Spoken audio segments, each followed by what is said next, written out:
Kama ni mara yako ya kwanza unatembelea chaneli yetu ya Top 5 Media, tunakuomba ubonyeze neno subscribe, kisha kwa chini itatokea alama ya kengele. Tunakuomba ubonyeze kengele hiyo ili uwe wa kwanza kupokea taarifa katika chaneli yetu. Asante.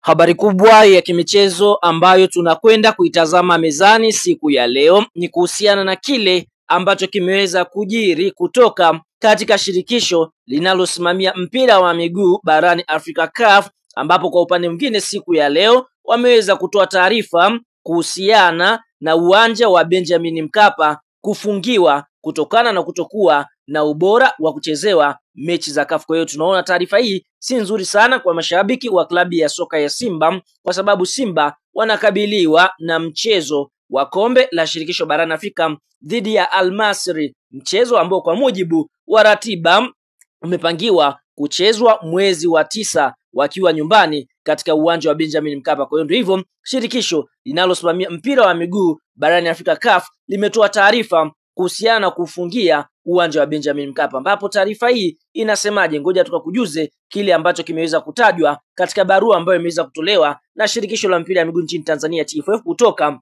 CAF, ambapo taarifa inasemaje? Inasema taarifa, shirikisho la mpira wa miguu Afrika CAF limeufungia kwa muda uwanja wa Benjamin Mkapa Dar es Salaam kutokana na eneo la kuchezea pitch kuendelea kupungua ubora wake. CAF imeeleza eneo hilo liboreshwe haraka kufikiwa viwango vinavyotakiwa ili kuepuka uwanja huo kufungiwa kwa muda mrefu. Mechi ya robo fainali ya kombe la shirikisho CAF Confederation Cup kati ya Simba dhidi ya Al Masry imepangwa kuchezwa kwenye uwanja huo Aprili 9 mwaka 2025. Ili kuondoa usumbufu, shirikisho la mpira wa miguu Tanzania TFF limetakiwa kutumia jina la uwanja mbadala utakaotumiwa na Simba kufikia Machi 14 mwaka 2025.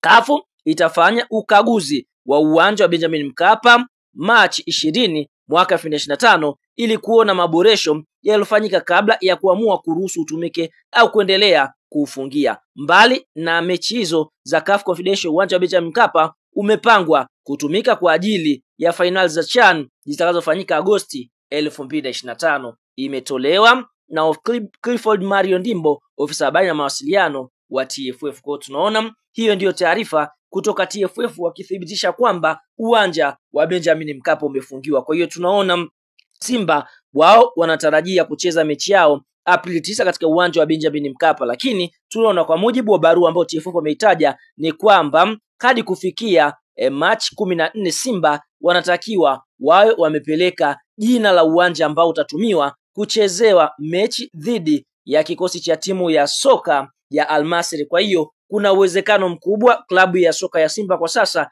mechi yao ya robo fainali wakaicheza nje ya nchi ya Tanzania, kwa sababu ukiangalia hata pale visiwani Zanzibari uwanja wa New Amani Complex nao pia upo katika maboresho, kwa sababu CAF waliweza kuufungia kutokana na wenyewe pia kukosa vigezo vya kushiriki mechi za CAF. Kwa hiyo hii si taarifa nzuri kwa mashabiki wa klabu ya soka ya Simba. Kuna uwezekano mkubwa mechi yao ikahamishiwa nje ya Tanzania, yani inawezekana ikaenda kupigwa Uganda ama kupigwa katika uwanja wowote ule wa pale nchini Rwanda ama Kenya, kutokana na kwamba Simba kama watajiridhisha kupata kiwanja huko wanaweza kwenda kucheza mechi yao huko. Kwa hiyo tunaona si taarifa nzuri. Ukiangalia Simba mechi yao ya kwanza dhidi ya Al Masry ya robo finali wanaanzia ugenini, kisha Aprili 9 wanakuja kumalizia nyumbani. Kwa hiyo kufungiwa kwa uwanja wa Benjamin Mkapa ni pigo kubwa sana kwa kikosi cha Msimbazi, lakini ndio hivyo, TFF wameweza kusema kwamba watapambana kuhakikisha kwamba wanaukarabati uwanja huo ili mapema tu utakapokuja kukaguliwa uweze kukizi vigezo ambavyo CAF wanavitaka, kwa sababu ukiangalia wakichelewa kutengeneza uwanja huo basi kuna uwezekano mkubwa ukafungiwa kwa muda mrefu zaidi. Kwa hiyo ni pigo kubwa sana. Ukiangalia Simba ndio ambao watakwenda kuwaanga, bila kusahau vile vile kuna michuano ya CHAN inayotarajiwa kufanyika mwezi Agosti na pia inatarajiwa kufanyika katika uwanja wa Benjamin Mkapa. Nini maoni, nini mtazamo kwa uwanja wa Benjamin Mkapa kuweza kufungiwa? Una nafasi ya kwenda eneo la comment na kushare nasi maoni yako.